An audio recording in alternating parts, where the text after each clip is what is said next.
Alright, let's begin with lecture 21. And last time we finished up with all the information, everything you wanted to know or afraid to ask about the discrete Fourier transform we covered in gory detail over the last few lectures. So now we're going to move on to kind of the symmetry properties and how to use it in applications and then how to efficiently implement it. So step one is we're going to talk about the symmetry properties. Now these properties are should be somewhat familiar to you because we played around with them, at least analytically, in chapter 2 as symmetry properties of the discrete time Fourier transform. And I might have mentioned them in passing as symmetry properties of the discrete Fourier series. And so here we are, symmetry properties of the discrete Fourier transform. Well, now since we're all up to speed now on how to use the DFT and how to think about sequences in time, and how to do modulo in arithmetic, we can actually not only do this on paper, we can also use MATLAB. So we're going to do a little bit of MATLAB demos, just kind of going through the properties, and then making sure that you understand when you use sequences, how to, I guess, put them into MATLAB in the right way, just to make sure it's pretty clear. So first things first, let's talk about what's called the periodic symmetric component. And this basically plays the role of like the even component or the conjugate symmetric component, but it's called now the periodic symmetric component, and it's a little bit of a misnomer because the sequence really isn't periodic. There's no tilde on it, but it's treated as just one period of a periodic sequence. So it has somewhat of a familiar flavor to it, right? We have x conjugate of the time reversed version. And now hopefully this terminology is fairly, probably used to it by now, how to implement that.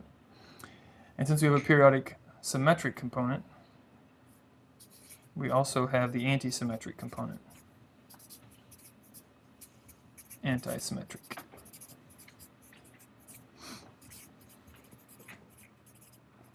And this plays the role of like the odd sequence or the conjugate anti-symmetric component in the DTFT properties we talked about. And this one's designated XOP. I think of it for odd periodic, where this one was EP for even periodic.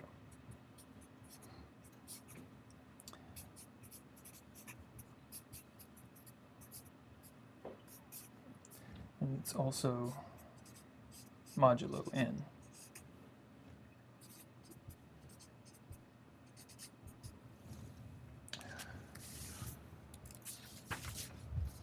So it turns out that these periodic symmetric and antisymmetric components, or even and odd, in the real case, have some interesting properties when the DFT is involved. One of them is if we take the real part of x of n of some sequence, where x of n can be, it can be imaginary, it can be totally real, or it can be, in a general sense, a complex sequence. Then the discrete Fourier transform is the even periodic component of the DFT of x of n. So what do we mean by xp of k? It's just x of k, and that's going to be conjugated.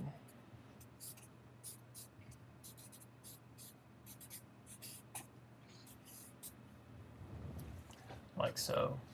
So it's just the DFT of the real part of x of n is the conjugate symmetric component of the DFT of x of n. So there's a similar property for the imaginary portion, and so we can say J times just the imaginary part. I'm using sort of a MATLAB-like lingo to mean the imaginary part. of x of n. The DFT of that is the odd periodic component of the DFT of x of n. And you can write that down as well. X of k plus x conjugate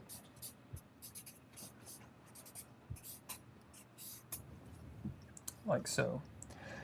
Now it turns out that we have the real and imaginary parts. We can also talk about the I guess we've talked about the even periodic symmetric components and the odd periodic symmetric component of x of k. But now let's switch gears and talk about what about the time series? What is its even and odd components DFT into?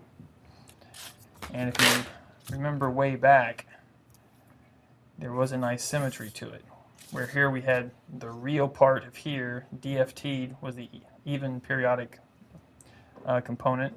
When we start with the even periodic component here, guess what? It's the real part of the DFT.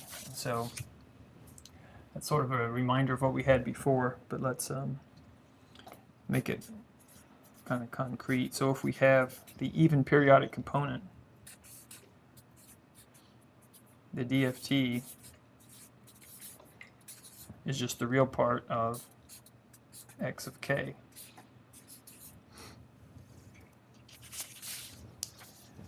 And finally, as you can imagine, if we had the odd periodic component, the DFT is just the j times the imaginary part of x of k. So what we're going to do is kind of go through, do a quick sort of demo in MATLAB, and then sort of look at what sequences look like, just so you can get a better picture of what this stuff looks like. So let's see if we can go to PC and see if it's working here.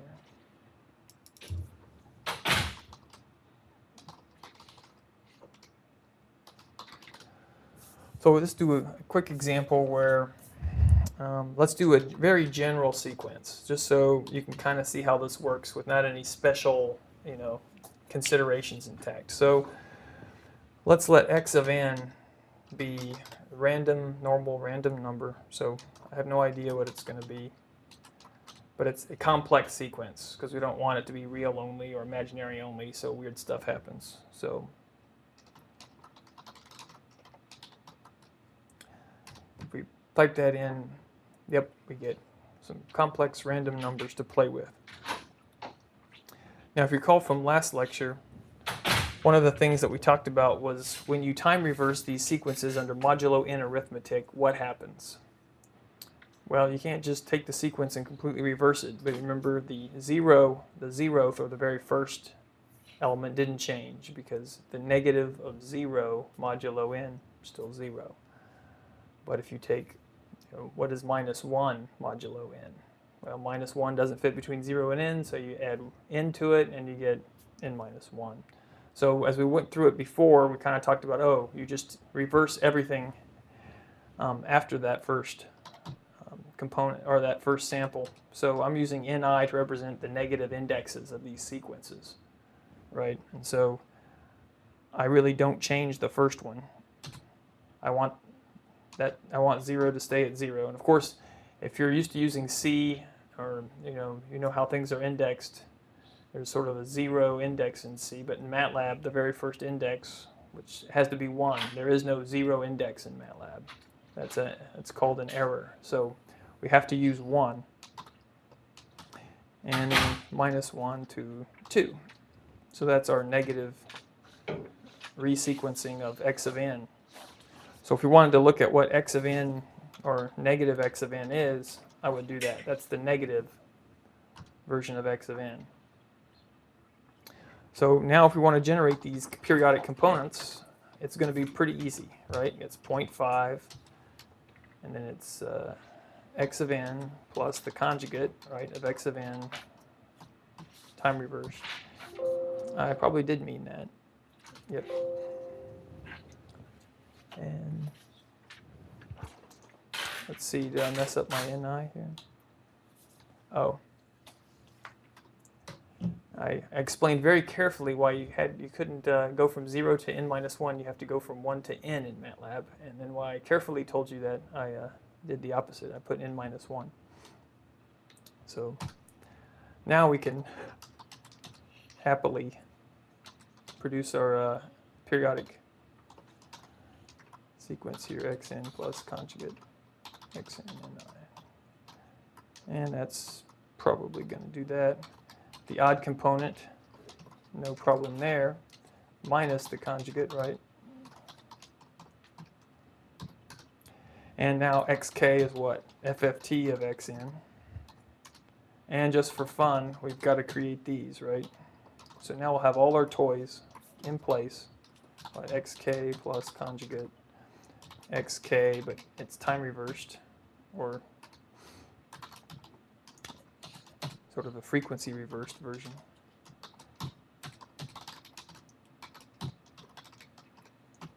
So now we have all our toys. So let's see if any of these things work out. So if we go back to the desk real quick, let's start just for fun with, if we get the real part of x of n and take the DFT of it, which we'll implement in MATLAB using the FFT function, is that the the even periodic symmetric component of x of k?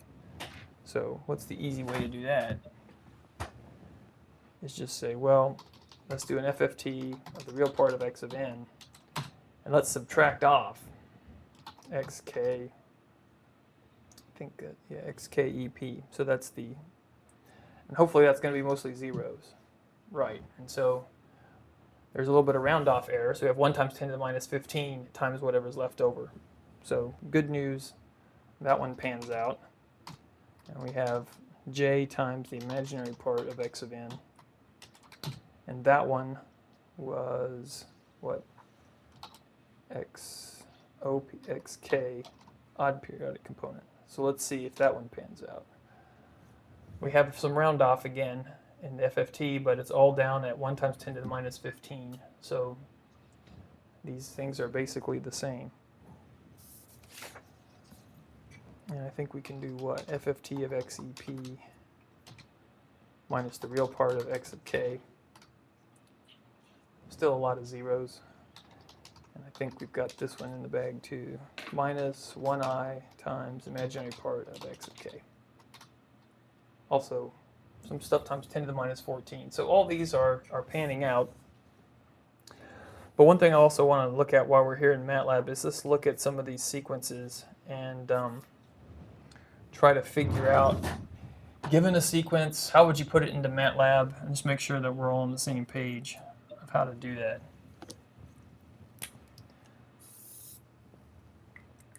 So let's look at what I think we'd all say as an obvious, no question about it, symmetric sequence. So let's do that. What does an obvious symmetric sequence look like? Well, it could look like this.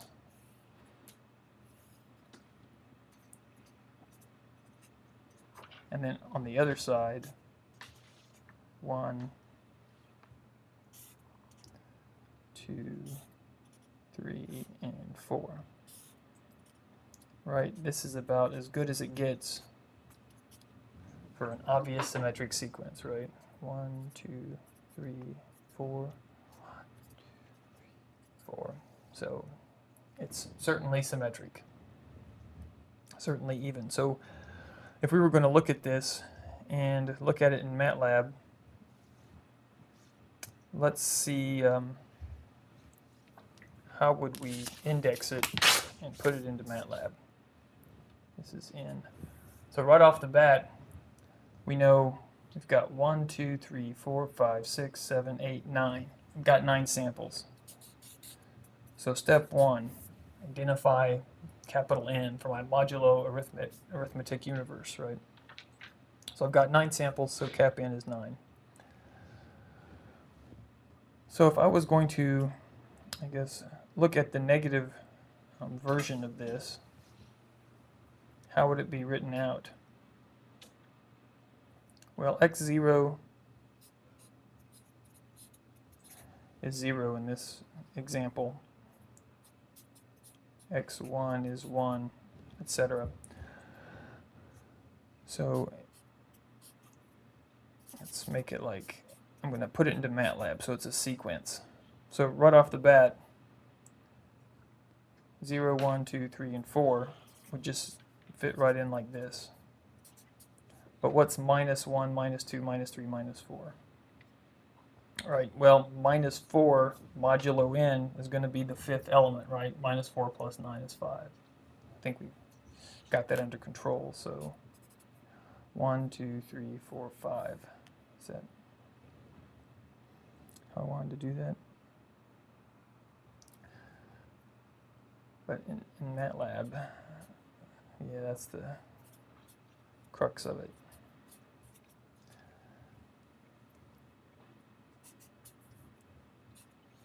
This 4 is kind of the sixth element in MATLAB, but it's the fifth in our modulo n world. We've got 0, 1, 2, 3, 4, 5, 6, 7, 8.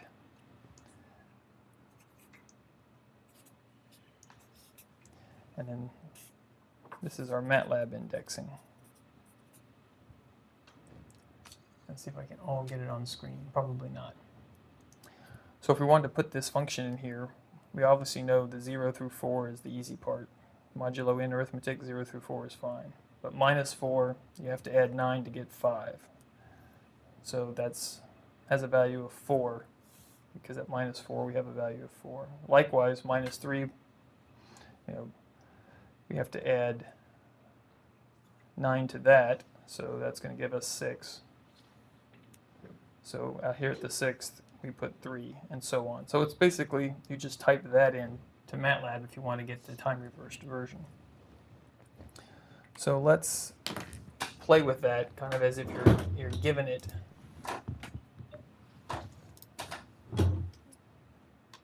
Because sometimes it's easier to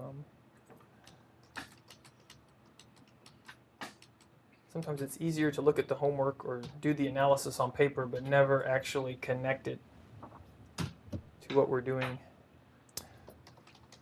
So if we plot this,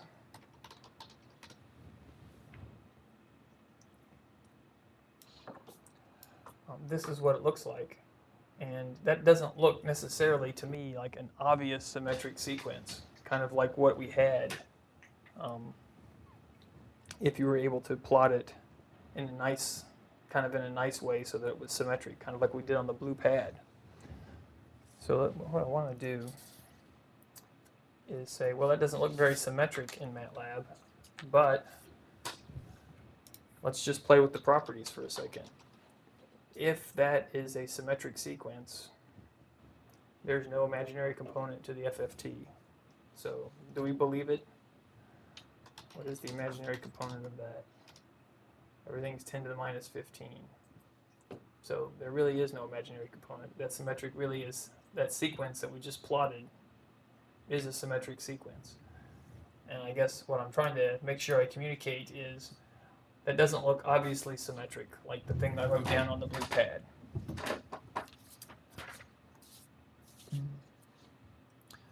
So with that in mind, let's move to our next topic, which is circular convolution.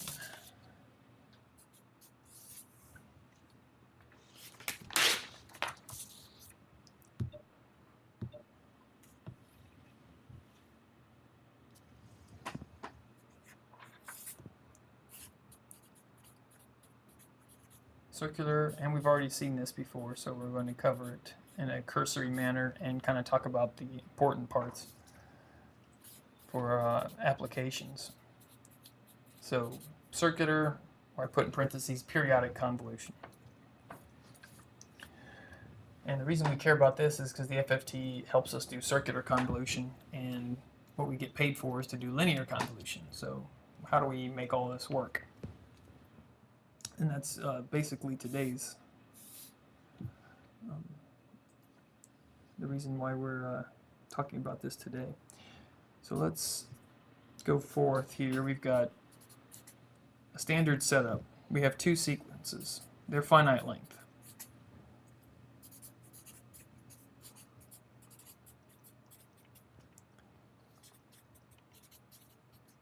They're finite length, and we'll make them finite length n. And of course it turns out that we have a third sequence whose DFT is the product of the other two DFTs.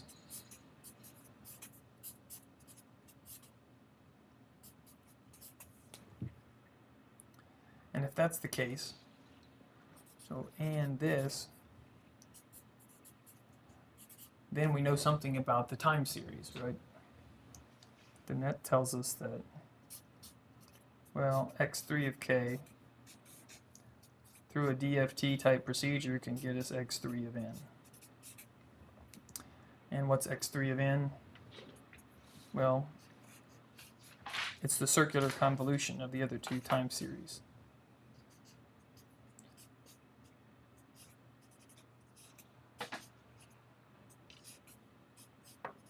N minus m.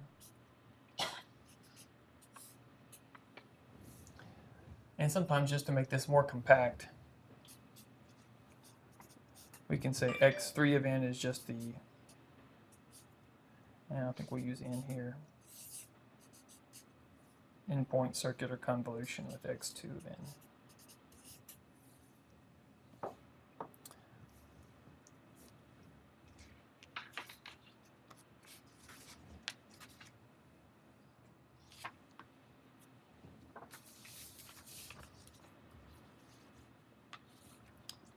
I think we'll go through a simple example of this, mainly because we want to try it, of course, in MATLAB and also analyze its relationship to linear convolution. And so it's nice to have an example on hand because we're going to look at it in terms of linear convolution next. So I think in order to accomplish that, let's make sure that's going to pan out here.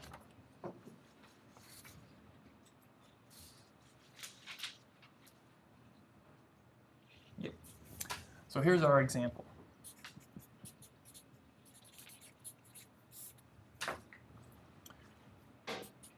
We'll have x1 be a 5-point sequence.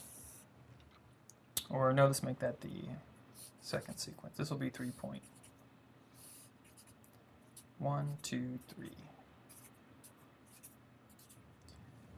And x2 of n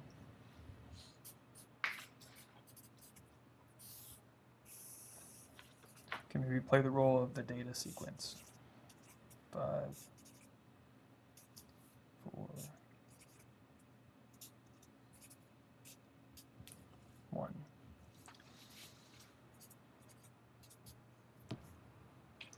So those are two sequences to play with. Now, one of the key things we have to keep in mind when we do this is right off the bat, what is x2 time reversed? Because in our game here, every n is 5. And what are we going to do? We're going to circularly shift this sequence each time. So let's start with this, and we'll use it over and over again. Well, we know the algorithm by now. The 0th doesn't change, and the rest of it is just reversed over, right? So let's put in 1, 2, 3, 4. That's 1, 2, 4.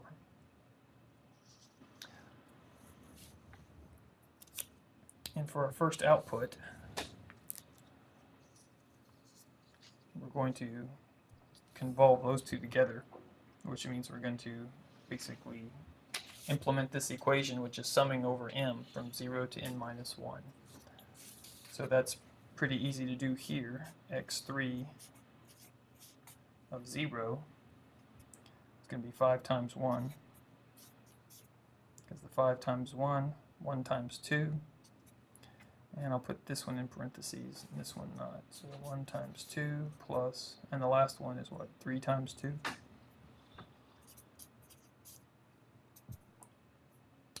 So 5, 6, 7 plus 6, 13.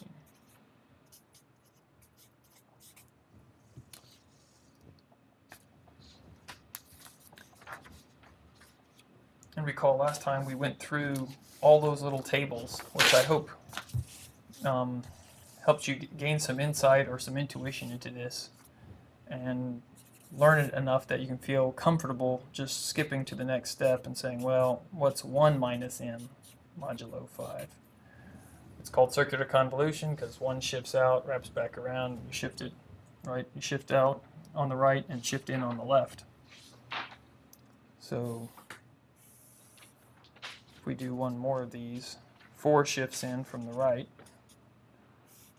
we get 5, and then we're back to 1, 2, 3.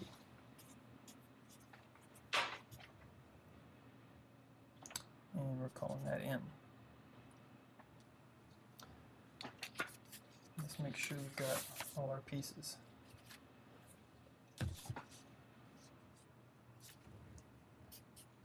So this is going to be x3 of 1, which is what, 4 times 1 plus 5 times 2 plus 1 times 3. So we end up with what, 10, 14, 17? 17.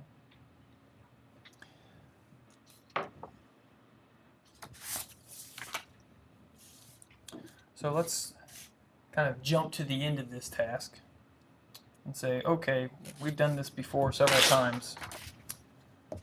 I'm going to kind of take it out of the oven and write down the final step. What's x3 of n look like? So if we continue on, we end up with 13. We just did 17. And you can take my word for it about 26, 20, and 14.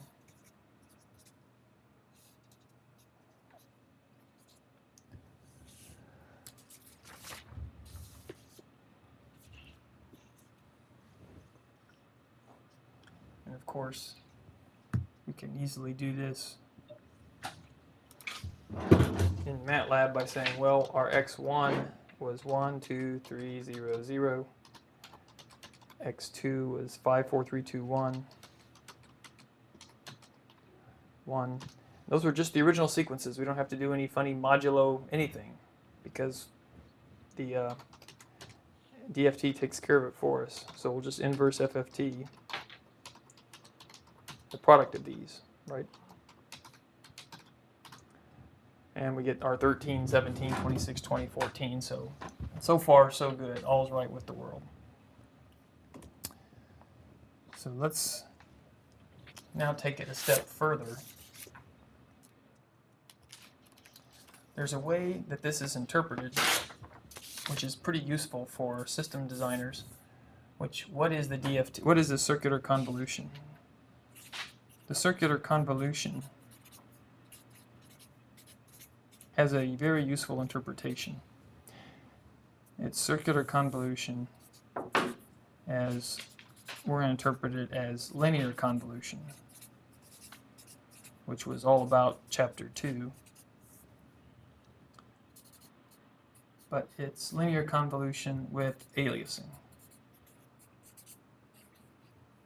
So there's aliasing going on that's making the linear convolution output that is typically desired look like the circular convolution output. Well, the circular convolution output is easy and efficient to get because we're going to use a DFT or an FFT to get it. So what we're going to talk about today is the relationship between them. And of course, as we get toward the end of this lecture, how can we make sure that when we use circular convolution, aka using DFTs to do the filtering, we get what we want? Because linear convolution is all that we typically care about because that's how you implement linear time invariant systems, and that's what we mostly do with filtering. So that's what's important. So let's go back kind of to step one. If we had some sort of spectrum, x, e, j, omega, and we're just going to kind of think this through from a first principle standpoint. Back to what we were talking about yesterday a little bit, or on Monday. We remember that we could also sample this. And if we did sample it with sample space by 2 pi k, then it turned out that that had a discrete Fourier series representation that we like to call x tilde of n. But here's the deal, right? X tilde of n was really the sum of a bunch of shifted copies.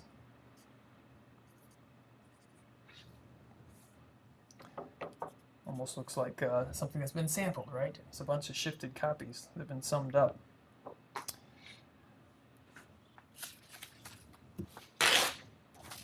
So that's not news, but let's follow it through. And where we're headed for this is, suppose this x, e, j, omega is something you care about, like filtered, two signals that have been filtered, multiplied together. So if x3 of n is, let's say, an output of some linear time invariant system that one would normally get by just linear convolution. This is the good old chapter 2 stuff. So going back to chapter 2, we knew that if we did linear convolution, we already know the answer to that. We could get the dTft of x3 as just the product of these guys. But that's not really what we care about, right? Because we have sampled versions of these. So our question is, well, is it also nice and tidy that I can just jump right to the discrete Fourier transform of these and multiply them out and everything will just work out? Where k is 0, 1, ... and minus 1. We've got n samples. Is it true we can just do that? Well, let's just take it step by step. Well, if that's the case, then x3 tilde of n, the periodic output, is what? It's all these shifted copies of x3 n minus Rn, right? All the shifted copies summed up. And of course, why we're looking at this is, well, when is there going to be aliasing? Because that's what's going to mess up this whole business. So when will there be aliasing? Well, as we talked about originally, n had better be big enough. We have to have enough samples of x, e, j, omega. So if n was greater than the length of x3 of n, there wouldn't be any aliasing. All these shifted copies wouldn't overlap because they'd be shifted by r cap n, and cap n is longer than x3. So we're home free. So let's kind of write that down. And then we're going to go back and say, well, how long is x3? So originally we said n had to be greater than or equal to,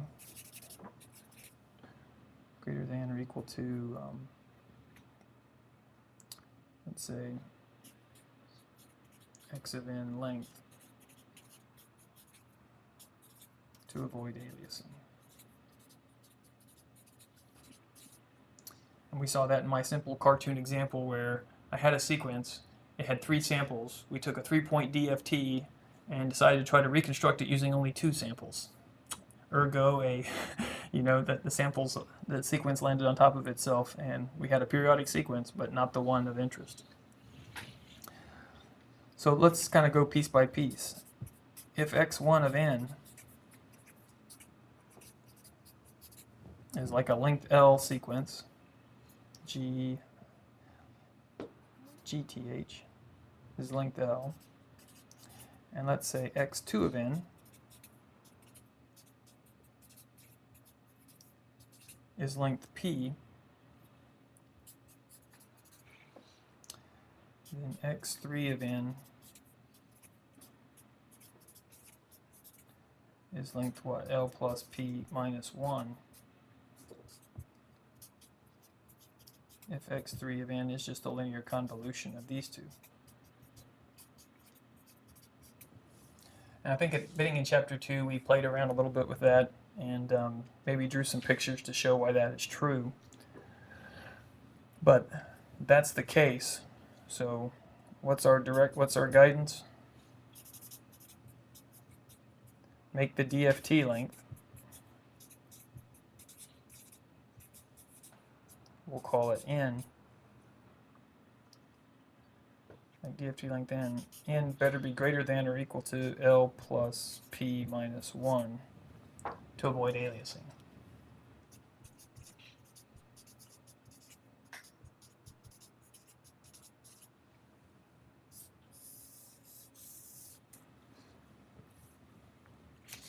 So now what we're going to do is go back to our MATLAB universe and do this both ways. Once using DFTs and once using our convolution operation that we played with, hopefully know and love at this point. So we've got x1, 1, 2, 3. And x2 was what? 5, 4, 3, 2, 1. Notice I'm redefining them because I want to say what? L is equal to the length, GTH, of x1. And I want P to equal the length of x2. So according to this guidance, if I let n be L plus P minus 1, that's 7. So if I go ahead and do an x3 through the DFT method, then we're going to have FFT of x1, and I want a 7-point or endpoint DFT.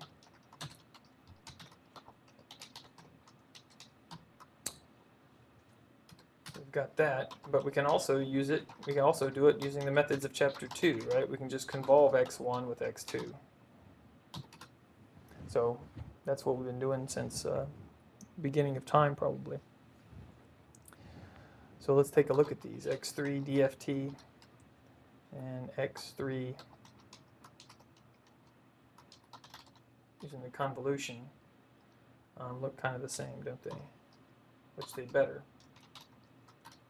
So if we subtract them, it's 10 to the minus 14, some round off error. Now just as a reminder, what did I mean when I took the FFT symbol, or the FFT function, and said comma 7? I want to make sure we cover that because I think we covered it once, but you might have forgotten. So what does FFT of x1 comma 7 mean? Because we already know x1 was what? 1, 2, 3. So if we go back to our equation, we want to take an endpoint DFT, and let's say that's, let's just go back to n minus 1, x1 of n, 2 pi n k over cap n, where k is what? 0, 1, 2, dot, dot, dot, n minus 1, k samples. So this is our basic DFT formula. And we know right off the bat that if we start putting in hard numbers here, what is the length of x1? It's only 3. So at the end of the day, 0, 1, 2, and if n is 3, we can only go up to here. 2 pi nk over cap n, where k equals 0, 1, dot, dot, dot, n minus 1. And that'll give us, what, 0, 1, 2. That'll give us 3 samples. But we can also interpolate the FFT, which I talked about, I think, in one lecture, where it makes the display nicer and it helps you see kind of the structure of the spectrum much easier. And so to do that, we have this other variable, 2 pi n k over, instead of n, put in nFFT, where k is 0, 1, 2, dot, dot, dot, nFFT minus 1.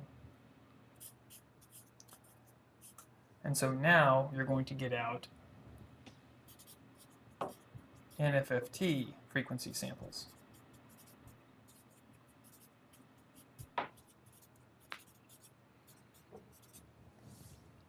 So it turns out you're interpolating the frequency spectrum by changing this nFFT value to larger amounts, but it doesn't create any new information. In fact, what it's really doing under the hood is if you fed in FFT of, we said 1, 2, 3, we said comma 7, that is the same thing as zero padding it. So it's 1, 2, 3, 1, 2, 3, 4, comma 7. Because we made the sequence 1, 2, 3, 4, 5, 6, 7 in length by adding these extra 4 zeros. And that's all it does. So it kind of ends up making our output nFFT in our example here was 7. Or I guess from 0 to, we need to end up with 6 samples. Right, so that's kind of, we want 7 samples out. So just for fun, let's do that. FFT 1, 2, 3, comma 7. FFT of 1, 2, 3, 4, 0. So all it is adding zeros and interpolating. But as it turns out, we need those extra samples to keep it from being aliased. So now we're going to tie it back together. So okay, that implies that what we were doing at the beginning by going through this example with the circular convolution was really a linear convolution in disguise with aliasing. And so that's what we're going to talk about next. So in our example, x3 of n was equal to x1 of n convolved with x2 of n. Right, and that was our original output. Well, let's look at it. Can we get this aliased output from the linear output? So how do we go from this to the linear output? And I need to have some good nomenclature here to try to make that clear. Let's start over. It's a nomenclature dead end.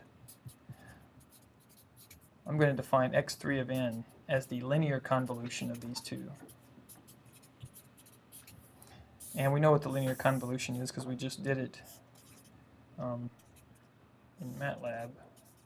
That was the 14, not drawn to scale, 26, 20, drawn to a random scale. That's time varying. We've got that. So 0, 1, 2, 3, 4, 5, 6. And that made sense because this was a 3-point sequence and a 5. So 3 plus 5 minus 1 is 7. We've got 7 samples here. This is the linear output, length 7. So if we only did a 5-point DFT, like what we did when we were just playing around with circular convolution, what's that mean? Well, that means we'd have only 5 outputs. 1, 2, 3, 4, 5. But the claim is this is linear convolution is aliased. When you alias it, you get circular convolution. So what would happen if you alias these guys? Well, one straightforward way we say, well, what is the number 5 in a modulo 5 arithmetic world? It's 0. So if I take 8 and wrap it back around and throw it here, 8 plus 5 is 13, right? And what is 6 in a modulo 5 world? Well, if you subtract 5 from it, you get 1, so that 3 is added to the 14, which is 17. So is that the case? We go back to our PC. We had 1, 2, 3. I'm going to make it length 5, so everything is length 5 when we do our little experiment here. And this is the aliased version, right? And it's what? X1,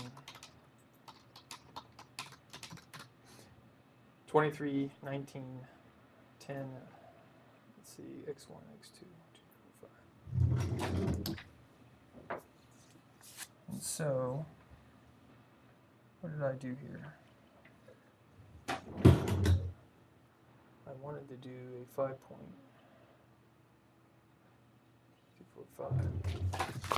And did that agree with our original?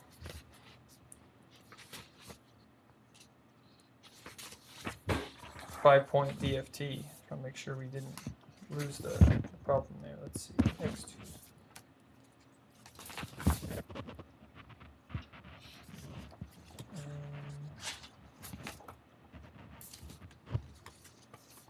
Lost my slide here.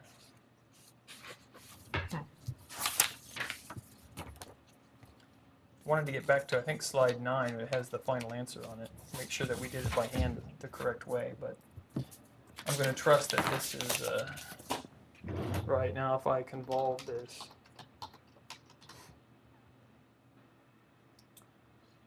and let's see, I can't do that because I made the sequence, both sequences the same. I'm not comparing apples to apples here.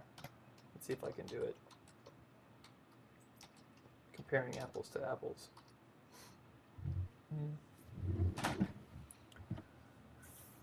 So if we convolve these two, we end up with this. And I want to alias these guys back around. And it seems like I agree with MATLAB, but I don't agree with what I have on this pad here.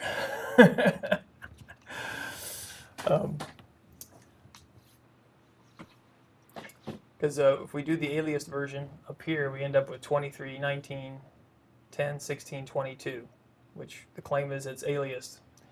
If we go down here and just do the linear convolution, which is this line, we end up with 1, 2, 3, 4, 5, 6, 7, which is great.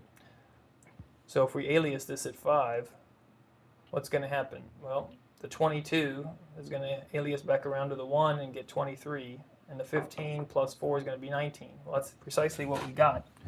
But for some reason in my example, I changed the numbers somehow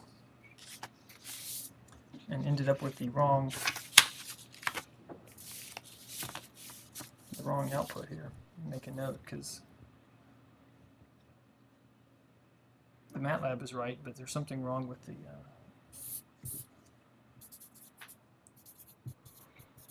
lecture note. So let's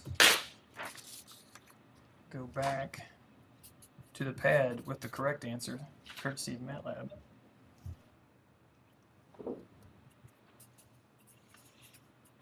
So when we convolve these two together linearly, the answer from MATLAB was 1, 4, 10, 16, 22.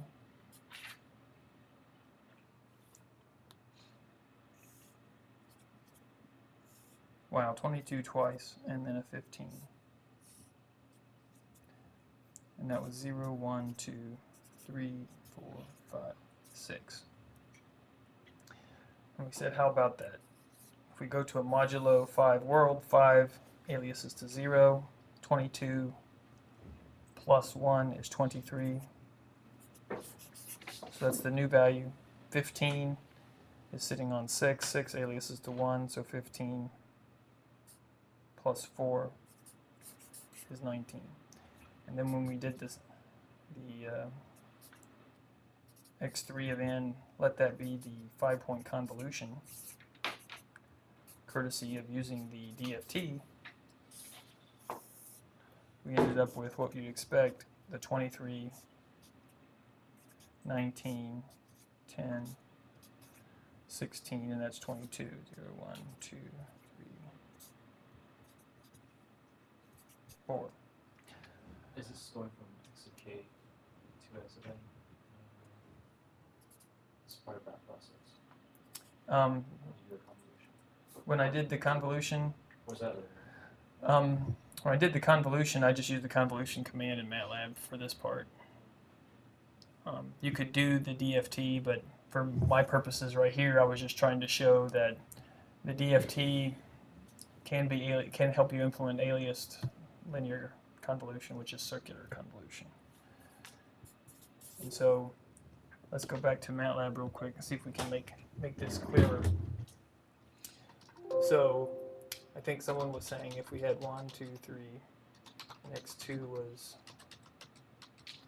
they said, were you using the xk stuff here to get which convolution or to get which output?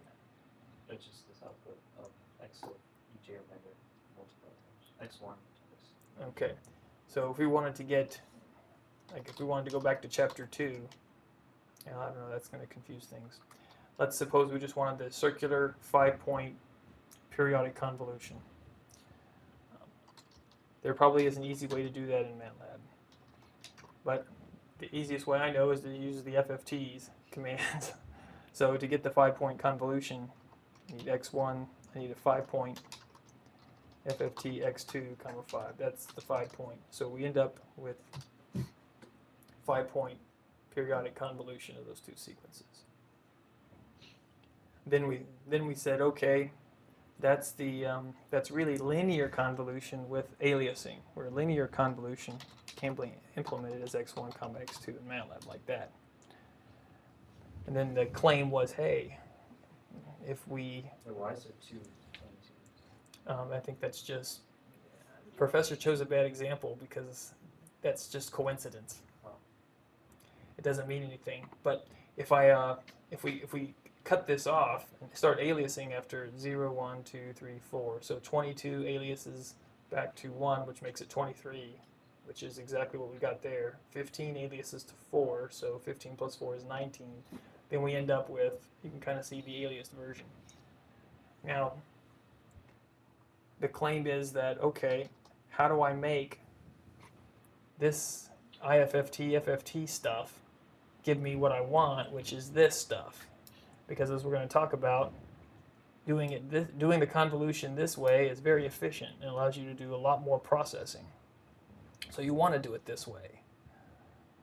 So how do you? Well, that's where we said you have to do, in our case, a 7-point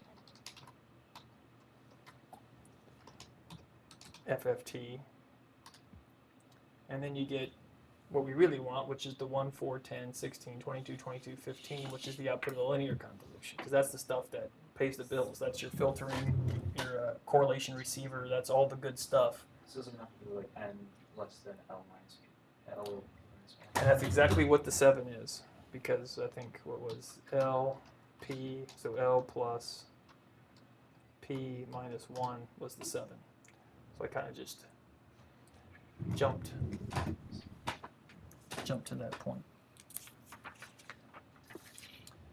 All right, so hopefully that helps make that a little bit more clear and why we care about periodic convolution. Simply, it's somewhat of a nuisance, but can't really avoid it sometimes. So let's summarize what the key takeaways are, key concepts. So first off, DFTs implement circular convolution.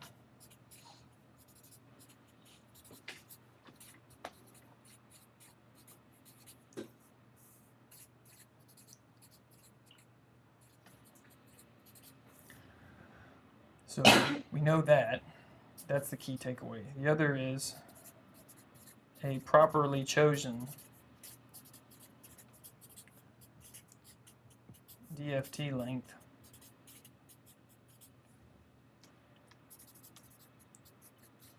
makes circular convolution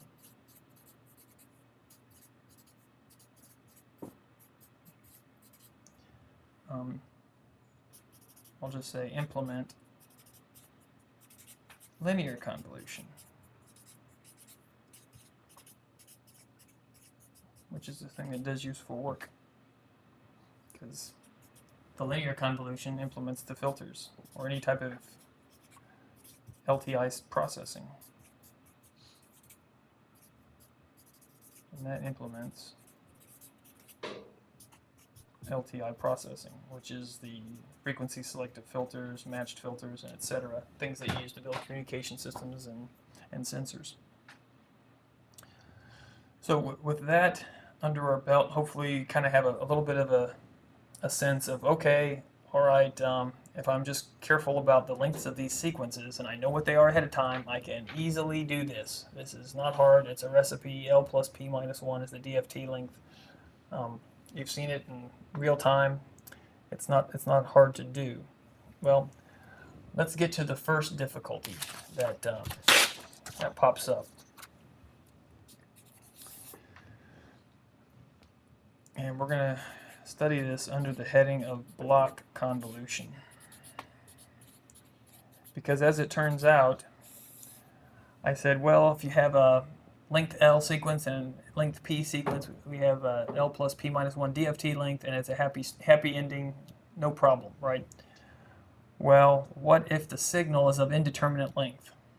I mean, you wouldn't want to turn on a radio and let it sit there for like 5 minutes collecting data before it finally does decide, okay, 5 minutes is enough. Now we're going to process all that data, and then you get to sit here and listen to it for the next 5 minutes while it's, that's ridiculous. We want systems to be processing, keeping up with real time and processing it with indeterminate length inputs.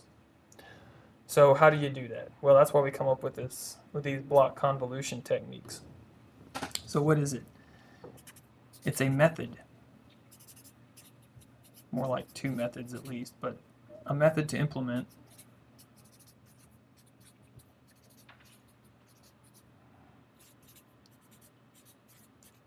we want to implement convolution with an indefinite input signal or indefinite length.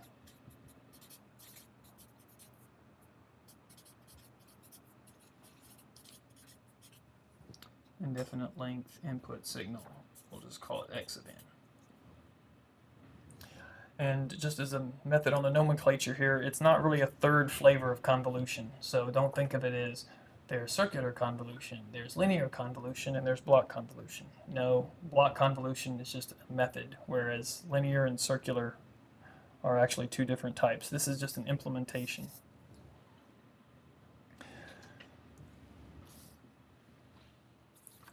So I think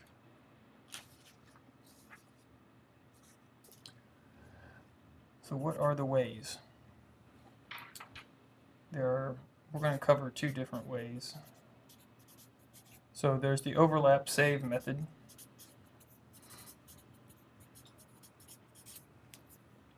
And this method, it's going to use circular convolution.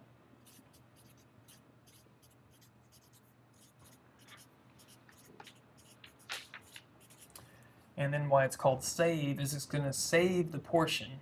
So whatever algorithm implements this is going to do the circular convolution using DFTs, of course, or FFTs. And then it's going to save the portion of the output that corresponds to linear. And it's just going to throw away the rest of it. So it's only going to save portions of the output, hence the name save. So use that and then saves a portion.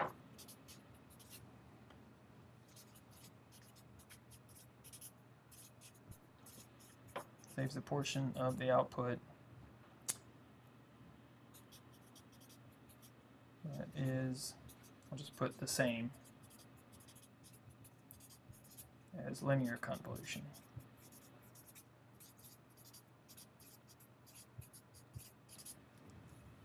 So that's one method.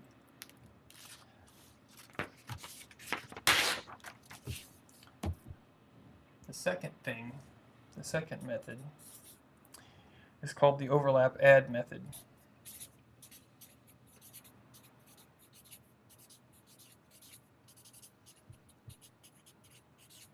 And this one is actually going to use linear convolution.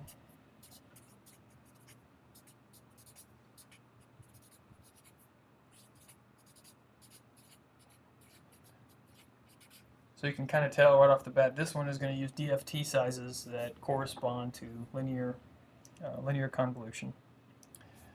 But and we're going to basically use all of it. But it's going to divide the input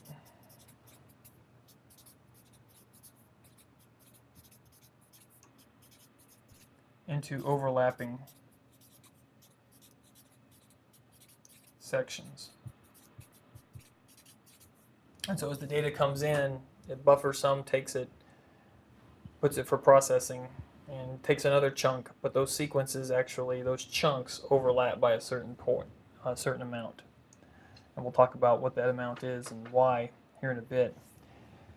And then, as opposed to the previous example where it just saves a portion, this one has the extra wrinkle, whereas it takes the whole thing, because it's all linear, it then has to add, hence the name add. So then it adds overlapping outputs. And so as we'll see, the outputs that come out of this process, the linear convolution outputs are going to overlap a bit at some values of the sequence, and those have to be added together. So there's a little bit of bookkeeping involved in both of these methods. You have to keep track of where these things are coming out and which is alias, depending on which you choose, in order to get the final output. And so this can be a little in-depth, intricate to write down, so I tried to make some slides so we can kind of go through it with some pictures. So let's go back to the PC. And Control L. So what we're going to try to do first is give you a feeling for how this overlap and save method works with some simple examples. So what I'm calling the rationale is you're given an input sequence, and I just made the values capital A, B, C, D, etc. They can be anything basically in general, but that's the output, or that's the input. And the ... means it could go on forever. It's indefinite length. H of n is a impulse response for a filter we want to implement. So we want to basically convolve this with that. So if we were going to do linear convolution, hopefully you can think of, kind of shrunk these down in your mind's eye. If you took H of n, flipped it over, and started running it across X of n, you know, these are both causal signals, so the first output's A, then it's going to be, as it shifts over, it's going to be, you know, B plus 1/2 A, C plus 1/2 A, 1/4 B, etc. On and on. So that's how we do it just by hand. But now we're going to try to use a DFT, and we're going to try to use this overlap and save method. So there are some engineering constraints that kind of force you to choose things. So you have to kind of set the problem up. And that's kind of the way it is in real life. There's not going to be an infinite number of DFT sizes available necessarily that are efficiently implemented. I mean, on a processor, it may be more likely that you want to use power of 2 or some other number. And on firmware, they may have engines and IP that says this is the fast way to do it. And so for our toy example, so you can kind of get a feel for how this works, we're going to pretend that our hardware is extremely efficient at 6-point DFTs, right? And so this bullet, maybe I should color it differently, is more like an engineering constraint. And this bullet, divide the indefinite sequence X of n into sections of length 6, is a consequence of that if you want to implement the overlap and save method. So because of this, we're going to go ahead and divide it up because that's part of the recipe. So we're dividing things into sections of length 6. So let's do that. I'm calling it X sub 1 because it's the first section. Why not? And we should have 6 elements here. A, B, C, D, E, F, 0 through 5. We got them. Here's our H of n. It's of length 3, so right off the bat you'd know that, well, 6 plus 3 minus 1, that's 8, right? But I have a 6-point DFT, so what does that tell me? I've got aliasing, right? So if we implement it with a DFT, we're doing the 6-point, we know that the first two outputs are going to be aliased. And what I did is I wrote these, I wrote the part in red that's aliased, and the part that corresponds to the perfect linear part in black, regular black font. Because remember, what we really wanted out was A, B plus 1/2 A, C plus 1/2 B plus 1/4 A. If we go to this, well, our third sample looks okay, but the first two have some aliasing. So what to do about that? Well, we can kind of harvest the part that isn't aliased. And that's why we call it overlap save, because these two correspond. So that's great. But as you can probably imagine, there's more to the story, because, well, what about those first two outputs? Didn't we need those? The first part, yeah, I guess I anticipated myself here, contains aliasing, does not correspond to linear convolution. So what do we do? So how do we move the aliasing? So you can use a shorter section. That's one answer. So that the circular convolution implements a linear convolution. So instead of making it a 6-point data section, you could make it smaller. Or you can augment the first section of data by p minus 1 zeros. And that may not seem totally obvious, but let's go ahead and try it and see what happens. So this time we're restarting the whole process, and now we've got x1 of n. You know, p is the length of the impulse response, it's 3, p minus 1 is 2. We've got 2 zeros here. We've augmented the data with 2. And then we're doing a 6-point section, so I've only got 4 pieces of real data and 2 zeros. Well, when I do this 6-point periodic convolution implemented with DFTs, yep, I've got some of this garbage here, but look what happened. My very first sample out corresponds to the sample I want. So the bookkeeping is a lot easier. Now I know I can just can those and start here. And the good news is, as I say on this slide, we can just save the outputs from indices 2, 3, 4, and 5. And that save command gives the algorithm its name, overlap save. So we toss these guys in the bit bucket and we save these. And that's great because it corresponds to the linear convolution. So this one overlaps at the end. It takes like the D and C value, wraps it in the end. No, let me see, wraps it. Yeah, that's the aliasing. That's right. So the fact that we used a 5-point DFT, let's see if we can think about it. And like you said, so I have h of n here, and I'm convolving it with this. My very last output. So if I take h of n, flip it over, run it across x1 of n, what's my last output? Well, it's going to be d times 1 plus c times 1/2 plus 1/4 times b. And do I have that? I have that there. So one more. So it'll be what? 1 times 0 plus 1/2 times d plus 1/4 times c, which is going to come out here if I was doing linear convolution, right? But I'm aliased because it's circular convolution, and so it wraps back around to that first sample there. So there's your 1/2 d plus 1/4 c. And that's, so I think the easiest way to see that is to think, well, if I just linearly, maybe that's what I ought to do on this slide, is have like a linear convolution here between x1 and h of n, and then this is the output of the circular. And then you can see those two on the end wrap back around and landed there. But you have to kind of do that in your mind's eye, because I didn't convolve these and say, whoops, we didn't do linear, we did fancy DFT math, and we ended up here. So those didn't correspond, they were aliased samples, and so we threw them away. And in fact, it's not that they're aliased exactly, they don't really correspond to anything we care about. One way you can think about that is, suppose you wanted this 6th output, this 1 should be multiplied times e, right? Where's e in all this? Where's the rest of it? What happened? Well, we don't care about it because we only used 4 pieces of data, and we kind of stopped the algorithm before we started getting stuff we don't care No, about. P is 6 still because we have 6 points, even though like the first 2 count. The length of the section is 6, but the data we processed was only 4 pieces of data.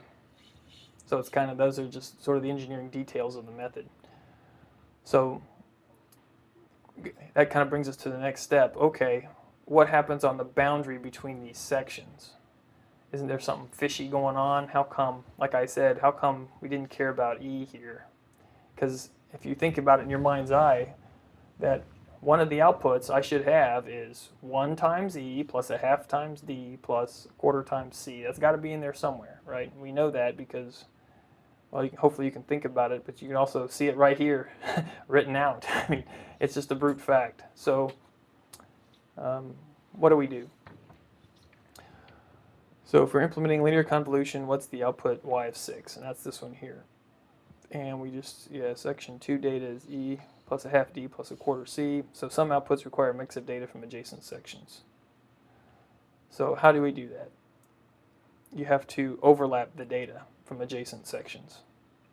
So the overlap in the sections or the overlap in the algorithm's name. So that's, I guess we're going through a step-by-step to try to justify each step of the recipe. But now we got more complicated. So instead of a section, we kind of led you down the Primrose path. At first, we're just taking six elements of data. And then now, well, we're zeroing out the first 2, or p minus 1. And now, oh yeah, and we're overlapping them by a certain amount. So there's a lot of moving parts. But you can see now that we're going to have to overlap, as it turns out, I guess p minus 1 data points, because otherwise we can't really convolve E, or we can't get that 6th output, because it really does depend on D and C and D. So now we've got new sections like so. So let's see, overlap, save, summary. Let's put it all together. We've got our input. We got to augment with zeros, so our first outputs will be okay. Now we have to section the data. So now notice I went from here to here. It's kind of sneaky. We went A, B, C, D. Then we went C, D, E, F, G, H. Then we went G, H, I, J, blah, blah, blah. So now we're overlapping that data, so those samples will come out correct. So let's see, overlap, save, summary, computing circular convolution. Right, so we multiply them, do the inverse DFT, and I think we have, kind of all of it put together, so we end up with just the part we want to save in each section. So you see there's a little bit of bookkeeping involved with this, because every time you get data in, if it's the very first thing, you got to augment zeros. If it's not, then you got to overlap with the previous section. And then finally, after you do the circular DFT, or the circular convolution, implemented by DFTs, then you just have to save a portion of it. So it is somewhat involved. So save non-alias samples, right. And so this was just telling you that, hey, if I grab each of these 4 out each time, I can concatenate them all together, and I got what I wanted. Now, that seems like a lot of effort, but it's worth it if you're trying to process a lot of data and do it efficiently. Then you want to use FFTs. If you want to use FFTs, then you're kind of stuck doing this. Now, let's see. I think this is sort of the recipe written out. And we'll kind of go through the bullets again just to remind you, because I'm not sure if I made it clear which part's an engineering constraint and some parts are consequences of the engineering constraint. So you, based on the DFT length, you have a circular convolution. So that just means you think to yourself you have a really powerful DFT engine that can really do that very efficiently and quickly with low size, weight, and power constraints. And assume that you're trying to convolve that with some frequency selective filter, match filter, or whatever for your receiver, which is h of n and length p. So the very first thing you do, the very first section, is add those p minus 1 zeros. Remember, that only applies to the first section. And the rationale was because that first p minus 1 samples were aliased. And I put it on here, but I don't know if you. I always add zeros to the end so that they're an integer number of sections, because you can't really control that. If you implement this, it makes it a lot easier. So then you got to divide x of n into DFT length sections with an overlap of p minus 1 samples from the previous section. And so that kind of comes from the length of the impulse response you're trying to mess with, which was p, which is h of n. And then, of course, do the circular convolution. So we do that using DFTs or FFTs. Then you have to save the unaliased samples. And I think what I put here is kind of in parentheses, the index values p to DFT length, and that's DFT length minus p plus 1 total samples. So in our case, DFT length was 6, p was 3, so that's 6 minus 3 is 3, plus 1 was 4, right? And that was the 4 samples we harvested from each one. But which indices were we pulling out of that process? That's what this is. Index values p, which is 3, to DFT length, which is 6. So 3, 4, 5, 6, 4 samples, right? If we go back to our funny little chart here, 0, 1, 2, They're not 3, showing the 4. actual weight of the values right now. Say again? They're not showing the weight of the values, because if you're adding and overlapping it. Oh, we're not adding in this part. We're just overlapping. That would be the next algorithm. We'll talk about that next time. But this is probably quite enough for one day to digest. So this is what you take out of the, let's see, if you count this as 1, 2, 3, 4, 5, 6, indexing it like you did in MATLAB, notice you need 3, 4, 5, 6, which is what I tried to communicate here. Index samples values p, which is 3, to DFT length 6, and 4 total samples. So let's we'll stop here. Next time we'll talk about overlap and add, which is a slightly different way of going about it.